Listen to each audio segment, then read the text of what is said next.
सदाशिवसमारम्भाम् शङ्कराचार्यमध्यमाम् रमणाचार्यपर्यन्ताम् वन्दे गुरुपरम्पराम्. I worship the Guru lineage starting from Sri Sadashiva, Lord Sadashiva. And Shankaracharya is in the middle, and my own Guru, Sri Ramana, is now presently, who is my Guru. I bow down.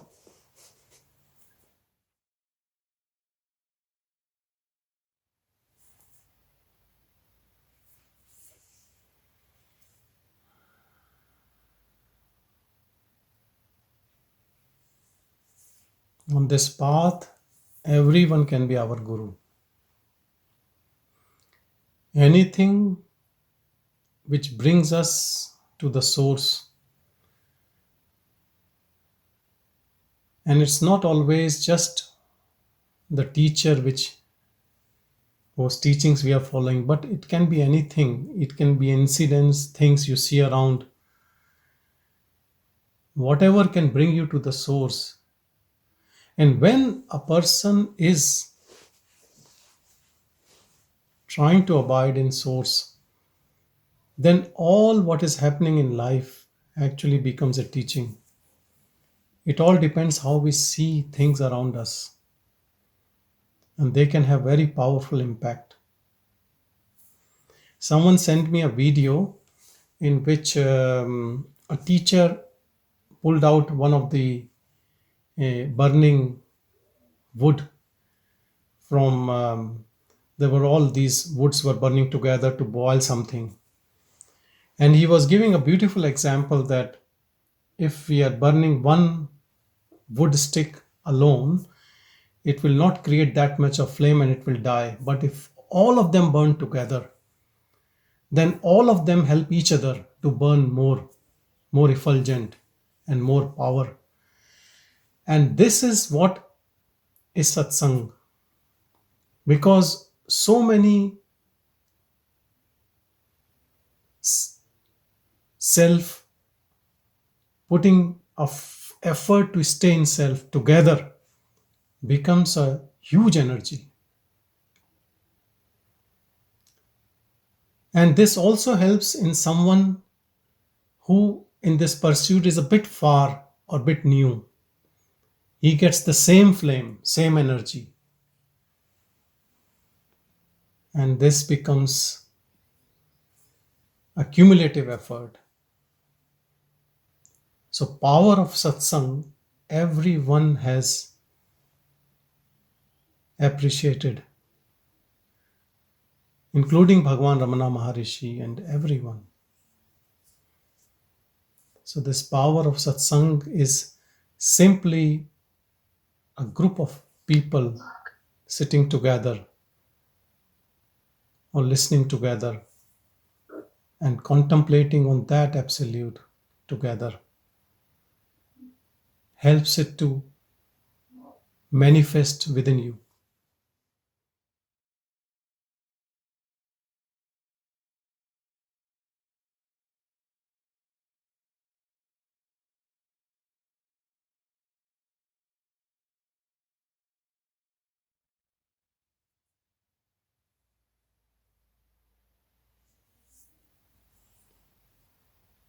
And all the sources say the same thing.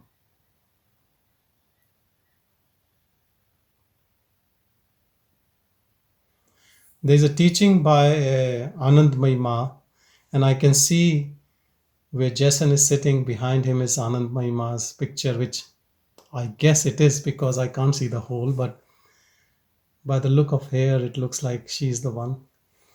And she sums up everything so beautifully. She says that in bhakti, that I has to focus always on that, so that I becomes that. And in jnana, the I, what you think I, has to focus on self, and that I becomes self. And it is exactly the same, no difference.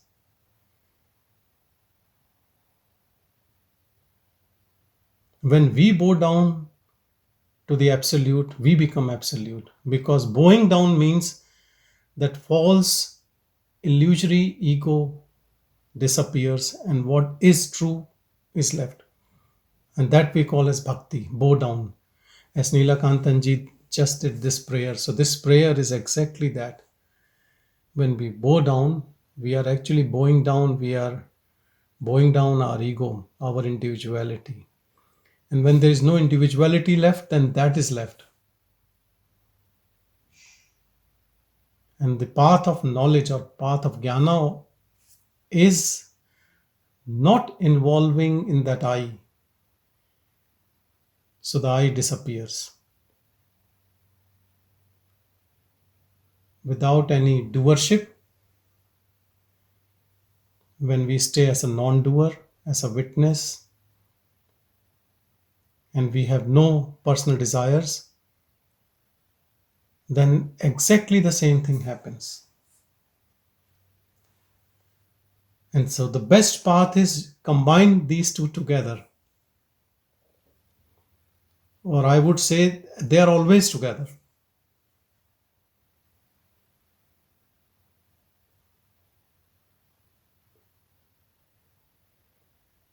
When you start feeling that bliss of self, when that running mind, running commentary start disappearing, fading,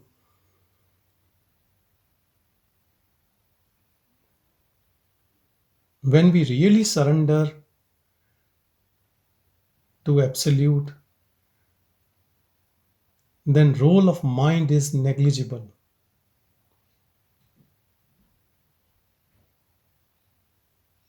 Mind only serves ego. Ego means individual. Individual means that the person who thinks I will do it, I will prove, who is in comparative word, who has to achieve, achiever, he needs mind, because whatever he is getting in natural way, he is not satisfied. He wants everything more, endless desires. But there is a price to pay when we fulfill our endless desires. From that supreme peace, we become restless and we can't taste the supreme bliss within us. We have spurts of joy and happiness, but the agitation looks like agitation runs in the background in an egoistic mind rather than the silence or peace. This is the basic difference, abiding in self and abiding in ego. What is the substrata? What is the background? From which place are you operating? You can be operating from silence and could be doing thousands of things, and it doesn't matter to you. You stay in your bliss. While on other hand, you are not doing anything. Whole day you are at home. But your substrata is agitated mind. In spite of not doing anything, you are restless and agitated. So amount of work what the body does has nothing to do with our state of mind or state of presence.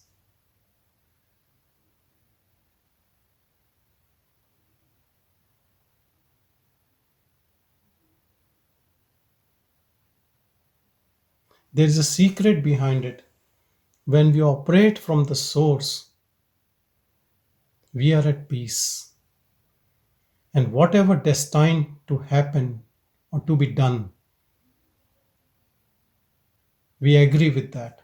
So there is a harmony in every action, in every movement of the body.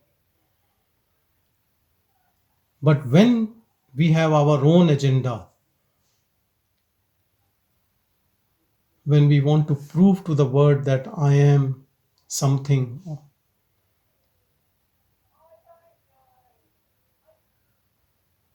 then there's always constant agitation in the background.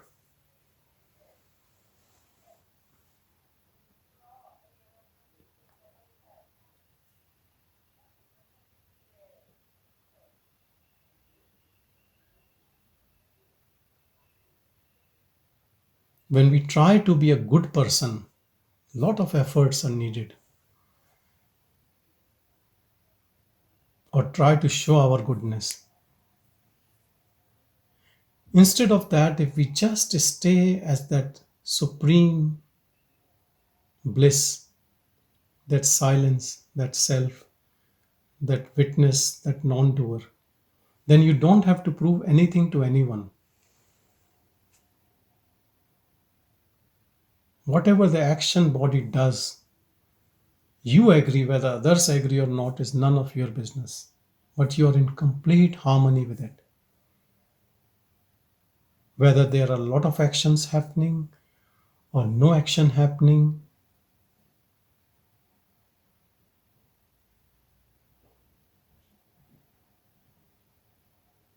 maybe people around you might not be happy with you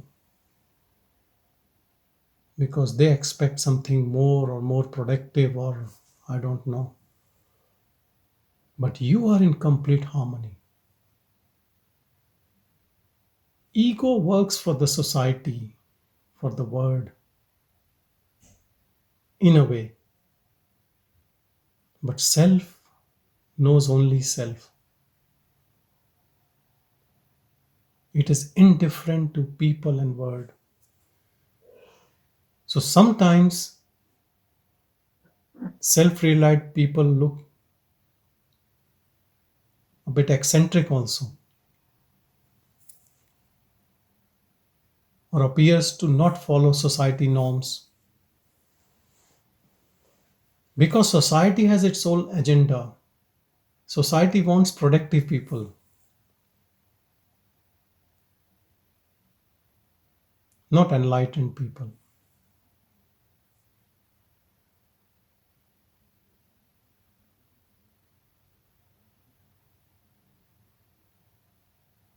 And in society comes our family, our relatives, our friends, our work environment, home environment.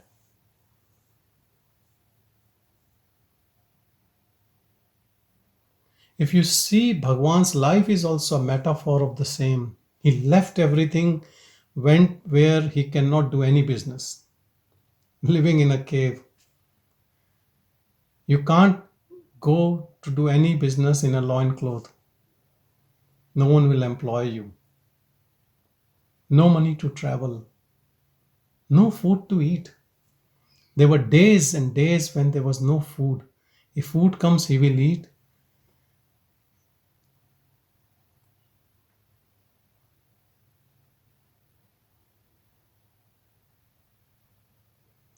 There are very less enlightened masters whose external life, as a symbolic of what is going internal, is exactly the same. I'm not doubting about anyone's enlightenment, but I'm just saying that some people, they dress up in costly clothes and they travel in expensive cars, but they say they are detached. So for a common man, it is very hard to understand this, because it looks like what the person is saying and what he's doing, there's a contrast in it. But perhaps they are detached. Who can say that about that except themselves? But in Bhagwan's life, what you see and what his internal state is exactly the same.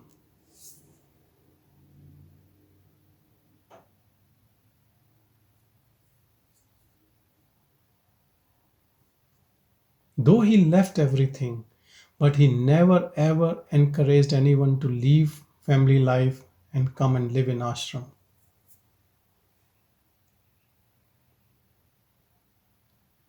And I 100% believe wherever we are, how drastic the situation is, that is most conducive and most closest to self realization. If you trust in God, if you trust in Absolute, Absolute has created that for you to transcend it.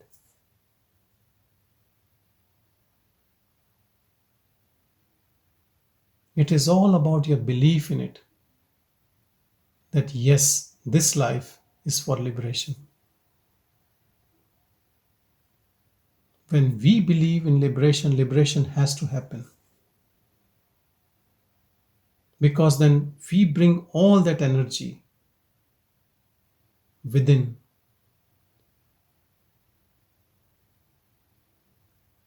When our mind is always on that absolute, that with grace of that absolute, that mind dissolves, that individuality disappears, and nothing is left except that bliss.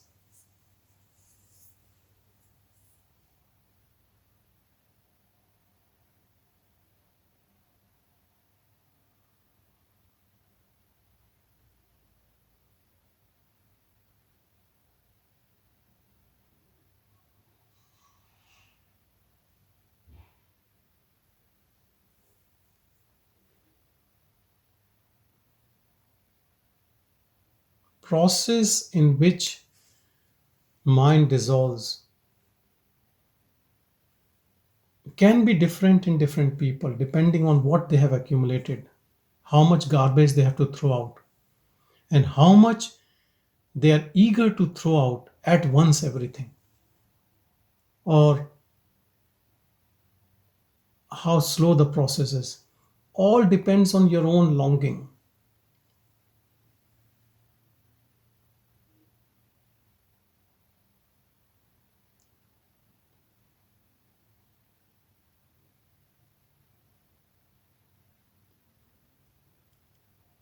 Some people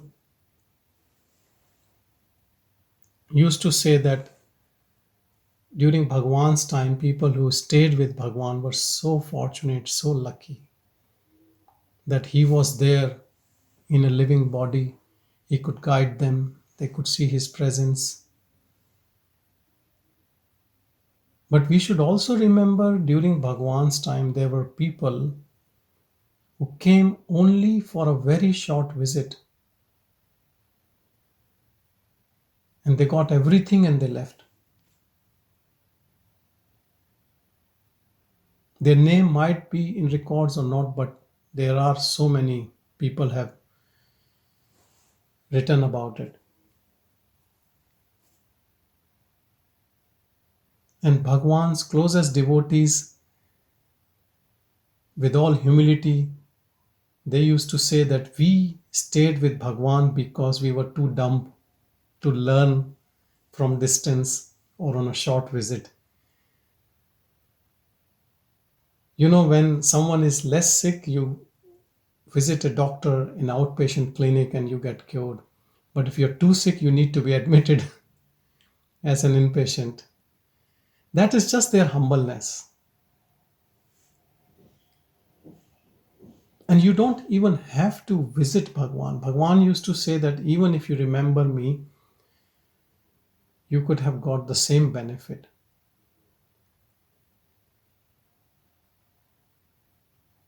And when he was leaving the body, he said, "Where would I go? I am here." He didn't say, "I will be here." I am here. That I am is always here. Even when this whole world will dissolve, that I am will stay as it is.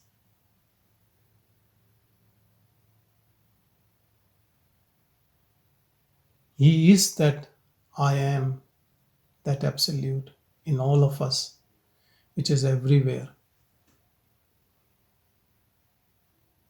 It is grace of our own self which came in form of Bhagwan and told us and gave us this message.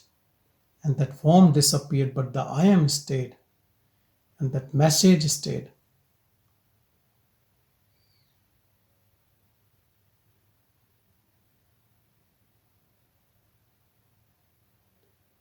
"99% people, they always talk about mind, thoughts, personal problems, and this happened or that happened. I would say just leave all this as garbage. If you want to finish everything at once, you adhere to that silence within you, in that witness mode. When the doership comes, the ego comes, thoughts comes, judgment comes, liking comes, dislike, just watch it.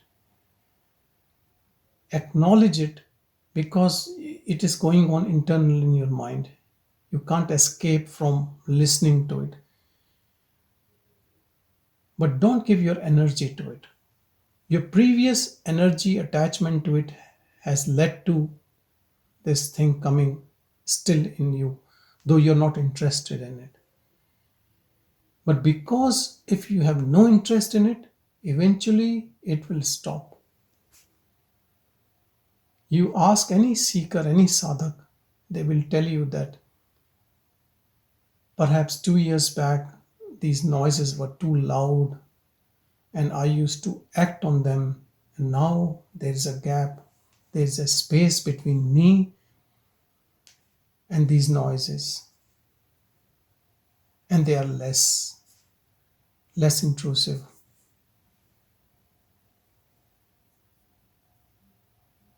And there is more silence.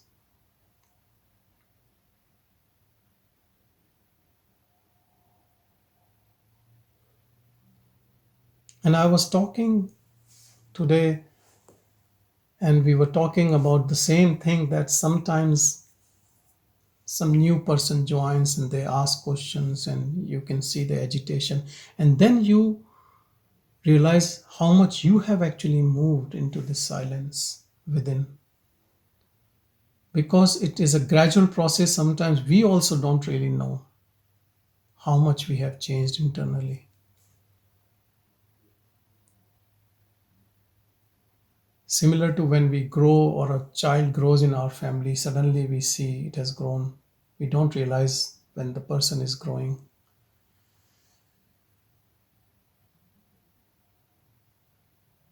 Trust in this pure energy.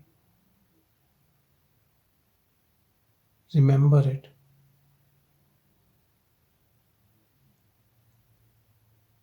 Remember with love, with respect, with devotion.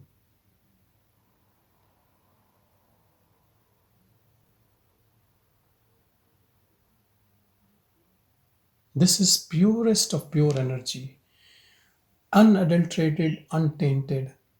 You can't say it is mine or it is yours or I have attained. It is this energy's choice to show you or not to show.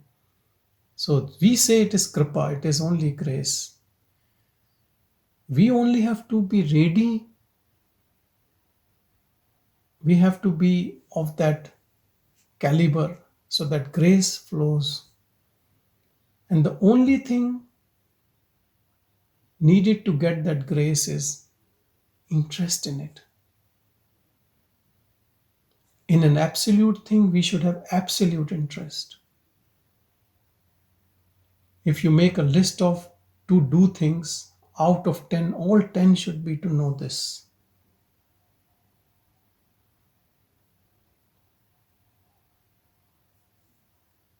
It's not that this should be your prime focus, it should be the only focus.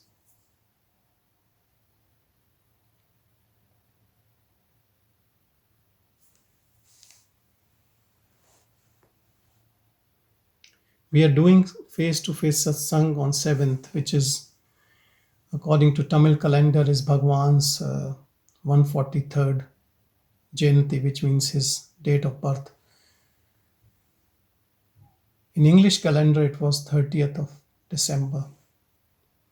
And invites have gone, and so many people have said yes, and then they've said, oh, I have to see my grandson, or I have to do this. And because we all have a long list of important things.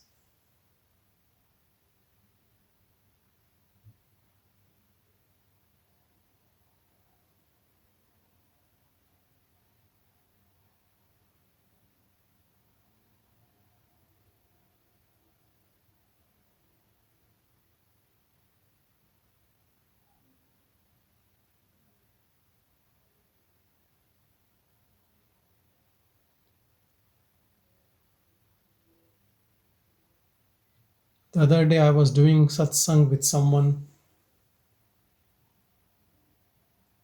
and he was saying everything is fine. The only thing is that I have some attachments here. And I believe if these attachment goes away, then I can be in that bliss. And I said, you just focus on it, those attachments will fall off. But then I was surprised to know he had a bigger attachment. He was saying that if he abides in this self, then he can see his father, his ancestors, and that is what is he's attracted towards.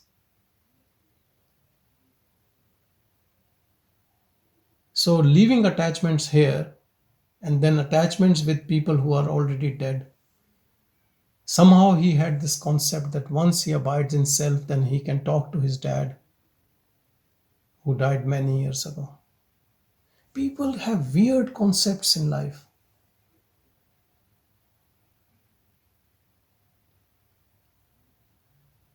No, there is if there is a hidden motive in your realization, then rest assured it will never happen.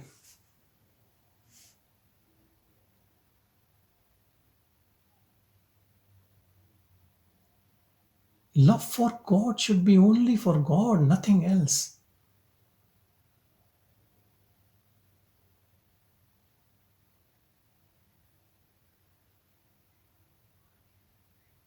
If there is a give and take relationship between God and you, it is business.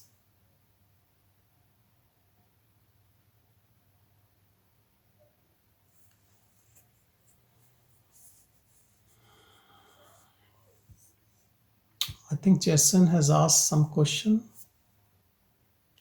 I need to read. Namaste. Could you please talk a bit about your own journey to self realization? Yeah, look, it's very complicated.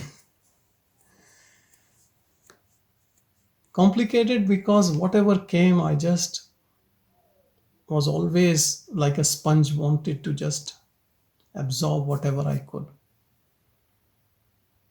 Different sects, different methods, whatever it came. And so I believe everything is right.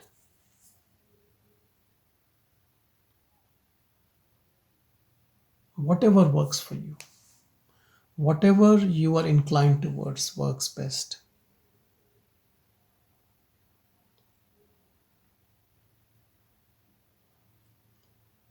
But the only thing I would say to you is then when it happened spontaneously. I didn't do anything.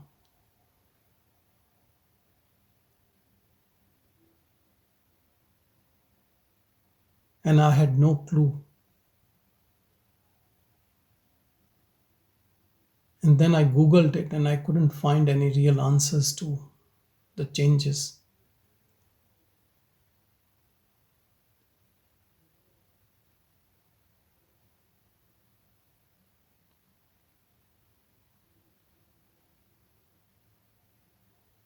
At that moment, I had no teacher,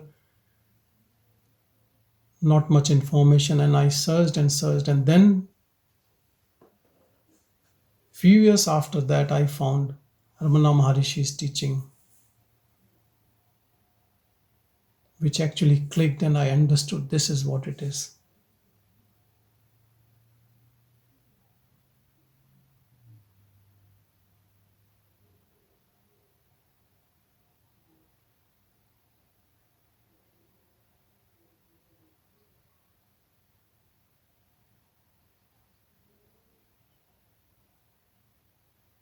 In very early days, I was doing japa, and I found it very powerful.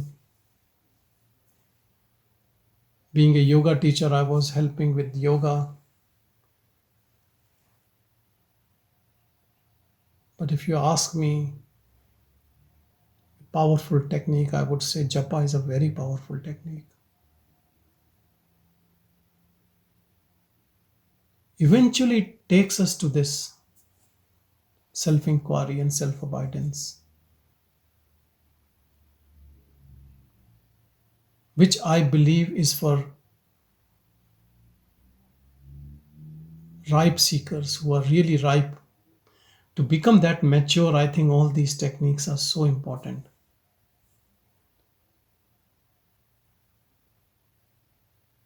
Who knows, if I would have found Bhagwan's teachings in very early time, maybe I would have not understood it. Though it is simple and direct, but then our receptivity should be there. That purity of mind should be there to grasp it. Even in Bhagwan's time, people came and they left because I don't think they were ready for it.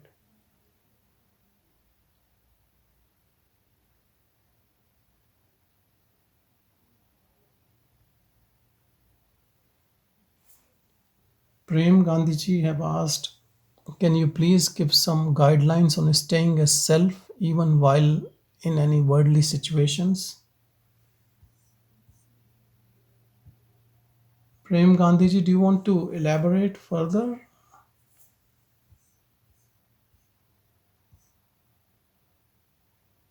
Can I see you?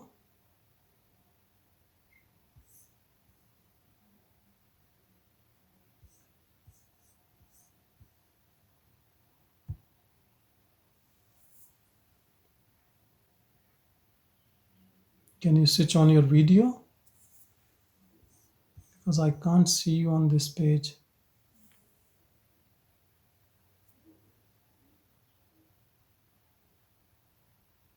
But all what we do in this is all about staying.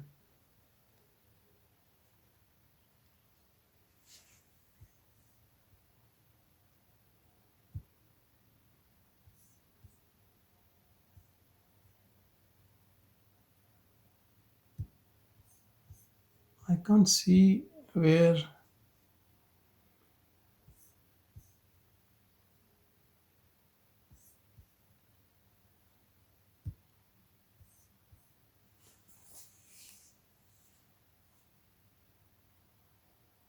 Prem Gandhiji, where are you? Actually, I can't see. You can unmute yourself.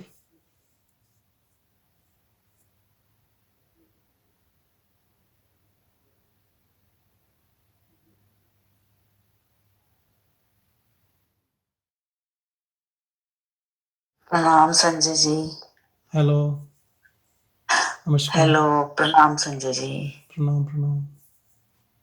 So Sanjay ji, I have been following your pointers from your videos and couple of past satsangs, and there is some consistency in abidance, but in typical, family situations, worldly situations, feel like slipping out of it. So, and japa, like you were talking, japa is also helping me. So gradually the consistency, the abidance will be prolonged. Yeah, definitely. But when you see that something is slipping away, just acknowledge that it's not you. It is just an illusion. You cannot slip. What you are actually cannot slip. Ji. And try to treat yourself in all worldly situations as you are nothing. Then what will slip? Ji. If you want to prove yourself, then you will slip. If you are nothing, then nothing will never slip. Nothing will, like you are ghost in a room. If you have no say, nobody respects you, it's good. You stay as nothing. Okay. You know, if you see Bhagwan's life is teaches us everything. You know, if someone just reads his biography written by day to day with Bhagwan and all those things, you will find all the clues for all the questions, whatever comes in your mind. He never said anything most of the time. He stayed as if he doesn't exist. And even in trivial things, then he will say something if he thinks it is important.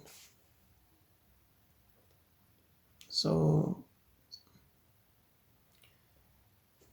his most loved ones were kicked out of the ashram, but he didn't mind. He used to go and visit them in Palakotu. Doesn't matter to him. This is the way, this is such a beautiful way. He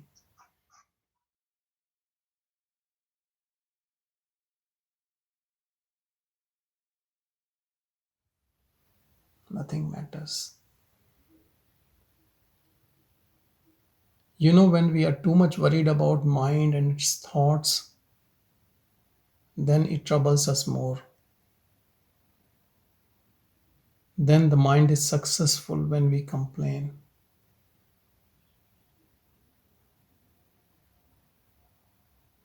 Then we give power to mind. It throws more tantrums. When you ignore and when you don't give further fuel to the fire of your endless desires, then it disappears. And disappears forever. Forever, because the moment you experience your own self as you, nothing is left to experience.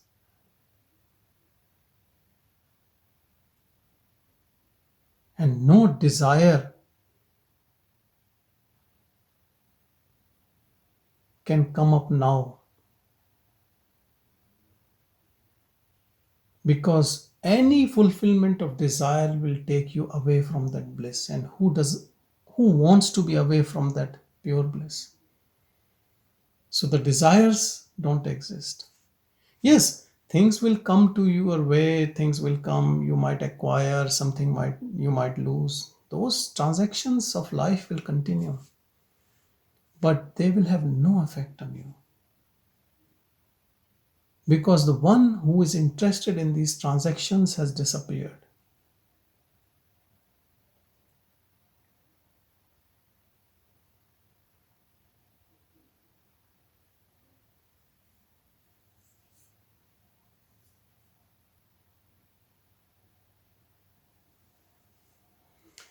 All worldly situations are outside us. Body which participates in worldly situations is outside us. Mind which thinks, intellect which decides, is also outside us. Then ask, who am I?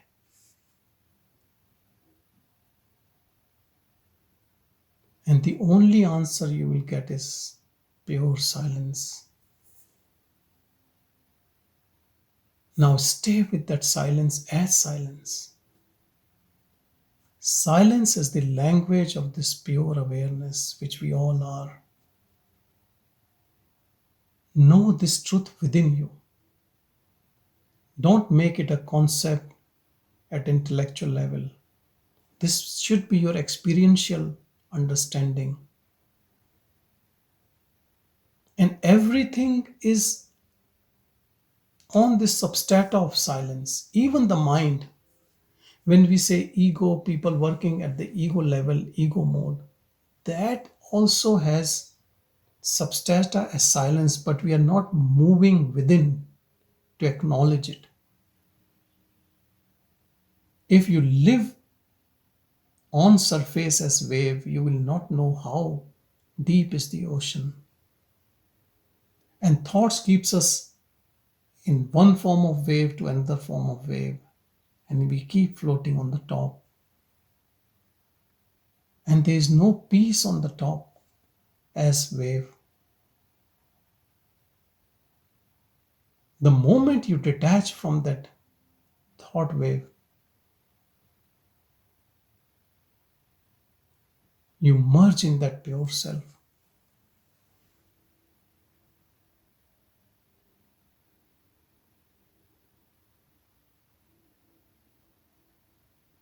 Start living life as you are just witnessing it.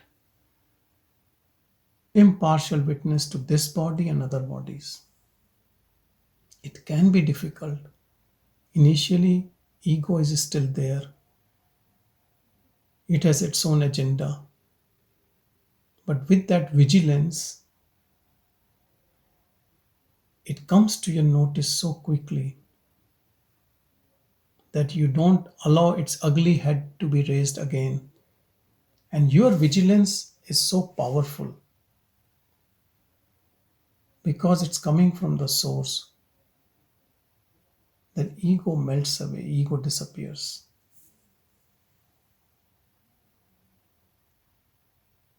At the same time, you can also use devotion, bhakti, prayer to that self which is manifesting in you, which is always there in unmanifested state.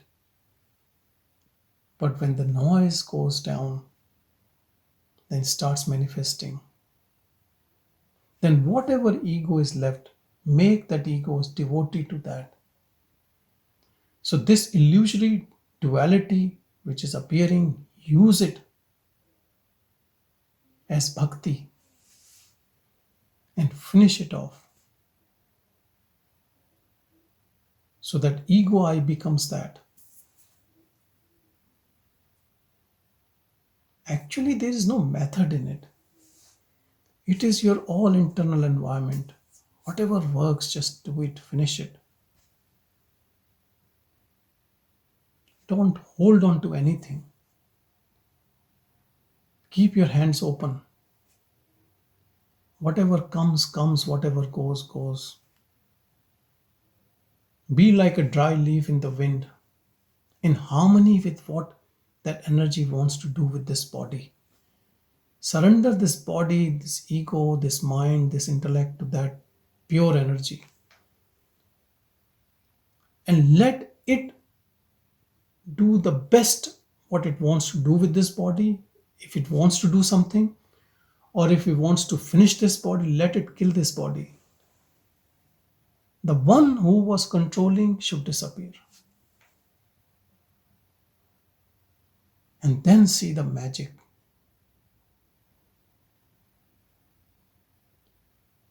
You are filled with this unconditional love, this bliss all the time.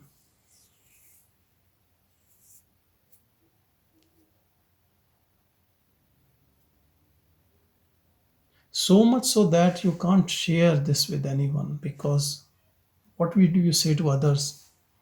I'm happy because nothing, I become nothingness, so I'm happy now. People will think you are mad, maybe you need some treatment. Perhaps some people might be not interested to work, they're not doing anything, but they're so happy.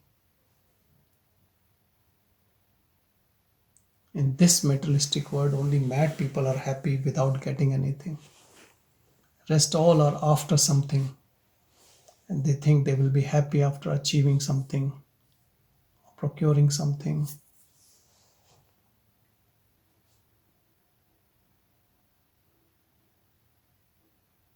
Only a sage is happy in loincloth, living in a cave, having one meal every couple of days.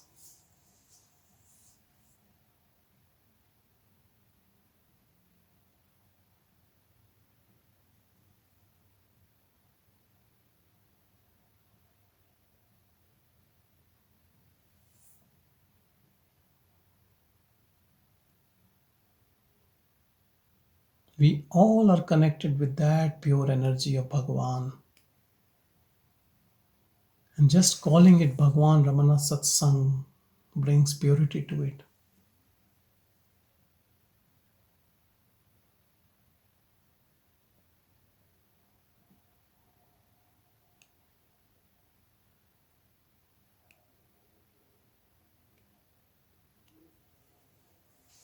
Anandamayi Ma, she went to Ramana Ashram on Bhagavan Jayanti. And she said these words that he was the purest son of India in all these ages, which came on this earth.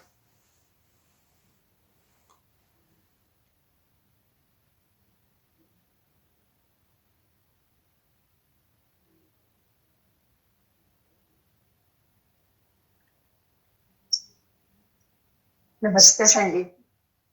Namaskar, namaskar. I'm from India. The first time I was online on this session.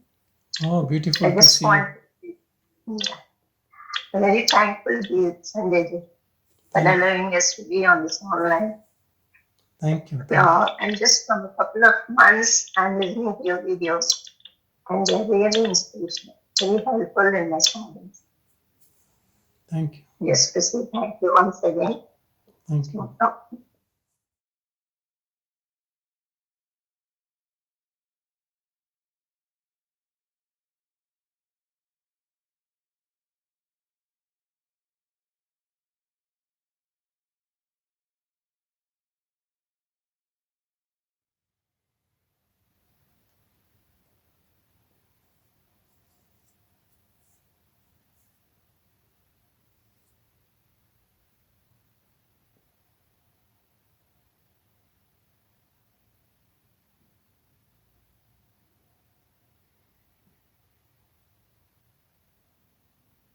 You know, in olden days, people used to go to forest, live in caves, live with teachers for 10, 15, 20 years, used to do seva, work there, and then they used to get knowledge.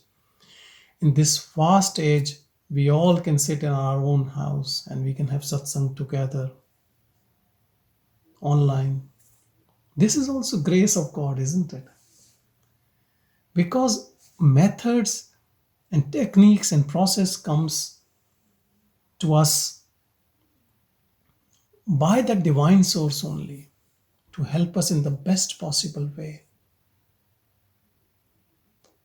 Living in different places, thousands of kilometers away, we are all together.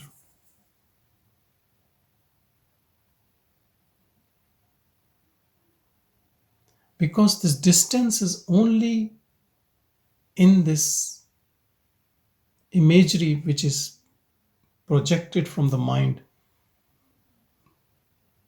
In reality, everything is just there, beyond time and space, unchanging. It's like that mesh on which everything is playing, and we are that always. And all of us are same without any difference.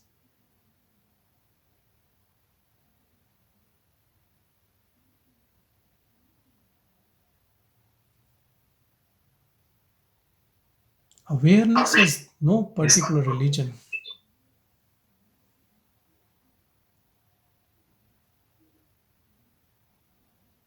Neelakantanji, you were saying something? This comes in Ramana ராப்பகலெல்லாம் வெறுவெளி வீட்டில் ரமித்திடும் ஓம்பா Arunachala. Rapahal means day and night. Illa, that means he goes beyond time. Very vital means beyond space. Ramitidam Omba Arunachala. We will join together Arunachala. That's what he says. Become one. Without time and space, we'll become one with you. Yeah.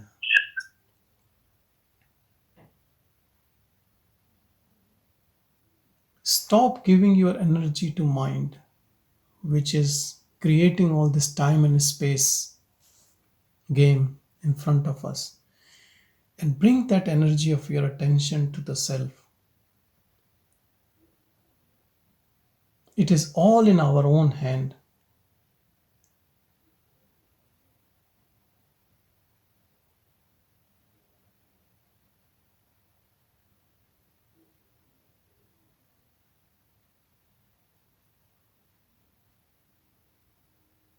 I would say first thing first. First know your own self. Unfold this jewel within your heart.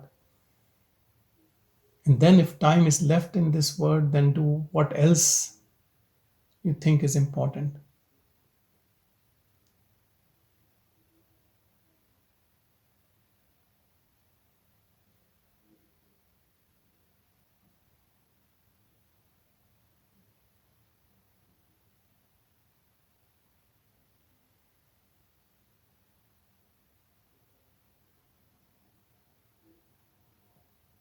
You know, the one thing which connects everyone, every human being, is this self,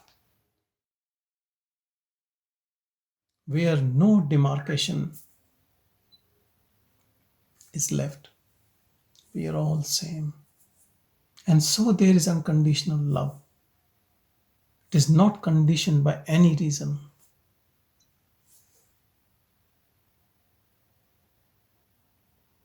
There is no hierarchy in it.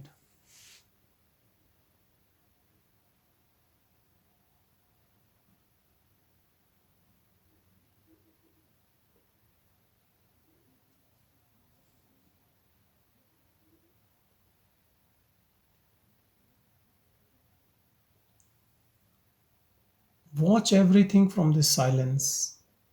Speak from this silence. Hear from this silence. Touch from this silence. If all our acts start and end from this pure silence, then nothing wrong can happen through this body to any other body or even to an object. Eyes which look outwardly towards things, they have a different quality when they come from silence. They are all acts are giving, not taking, not looking how to get something from someone. It's only one way, it's only giving. That pure energy knows only giving, just like sun. Sun shines on everything equally. Not one who praises sun or not on filthy stuff, just equally on everything. But to get that sunshine, one has to come out into that sun. If you stay enclosed in your sheaths of mind and body, you can't see the glory of your inner sun.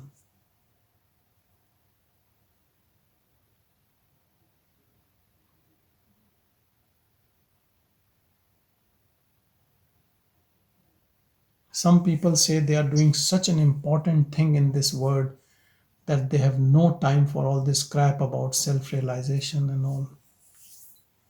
And it's up to them, you know. They feel the other thing is so important. Their mind think that relative knowledge. You read Bhagavan's teachings and you also look who were the people who came during Bhagavan's time. They were not just only beggars, they were scientists, they were scholars. And Bhagavan said this relative knowledge is of no use. There was one of Bhagavan's devotees who actually discovered something about fountain pen, and he got a big job in scientific research, and then Bhagavan didn't say anything. When Bhagavan used to say nothing, that means it's no.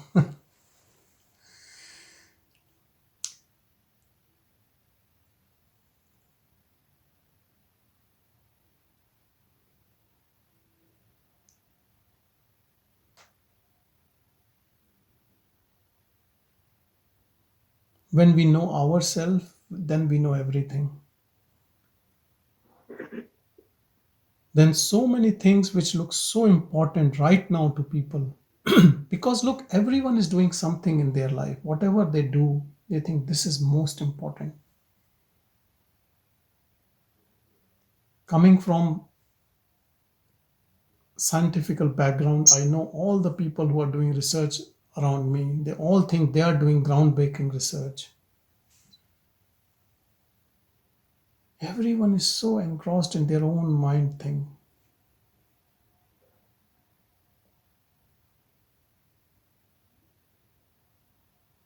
It is not different than what you do in your dream. I'm not asking you to leave everything and go into a cave, but leave everything and go into the cave in your heart. Be there. Find truth within you. before you take your last breath. And because we don't know when is our last breath, try to find it ASAP.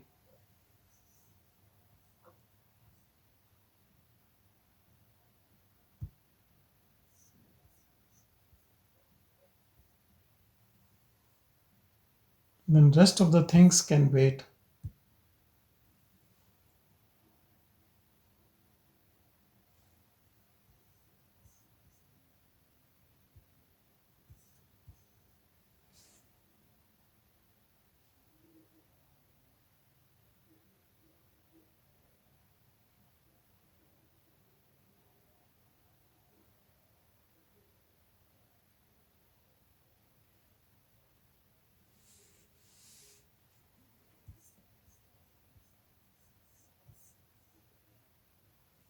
Saraswati ji, do you want to ask any question?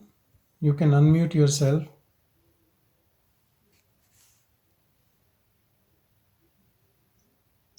So previously, when I was doing my sadhana, I used to check only my emotions, negative emotions, and how to control them or see the root of it and why I'm getting those emotions. And that way I used to do my sadhana. But after listening to you, now I understood what is mind chattering and what is silence. Before that, I never had that kind of feeling. Now I know how the mind chatters throughout the day and how to just try to go into sadhana by being silent. Because I check my words. Everything is whatever you talk during day also, so much of it is and just keep quiet also. That I'm understanding. But checking the mind is so obliged to you. That's another step I went forward before I'm very happy, sir. Very grateful. And this throughout the day now after listening to your listening every day I listen just one or two of your videos. And I'm trying to follow. And now I had this chance also. Bhagavan gave me this chance of being online. Thank you.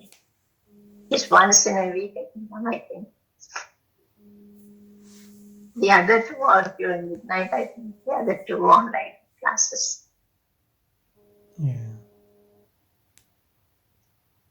So I just want to thank you again and again. Thank you. Thank you. Thank you. Thank you, Bhagavan. Bhagavan is doing it. Is nobody can claim that it is happening. Nobody. I don't know. Must be the grace of Bhagavan. Yes. I have He no showed clue. I have His no clue. grace on us.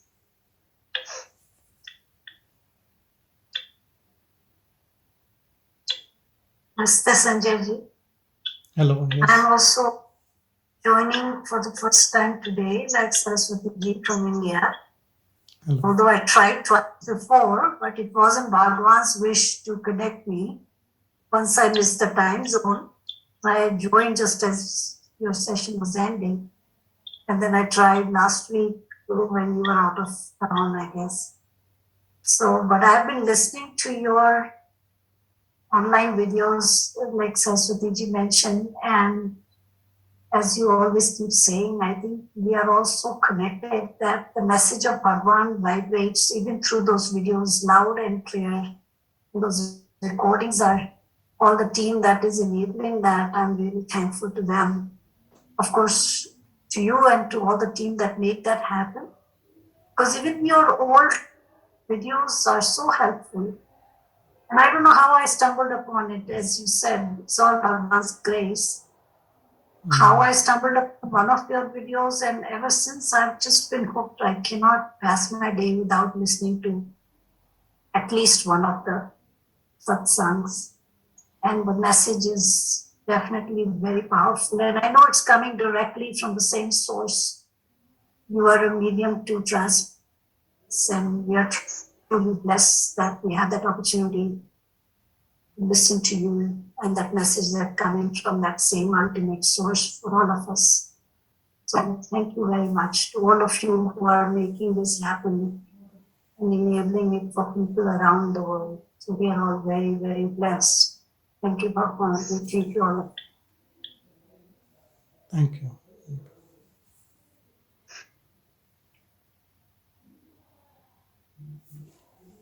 Okay, we will catch up next time. Next Saturday, we are not doing, I think Ruchi has put this message because it is Bhagwan Jayanti. So we are doing in evening. So people can attend from other places who can't attend the morning ones. So it will be on Saturday, 7th of January. Melbourne time starting at 3 p.m. To 5 p.m.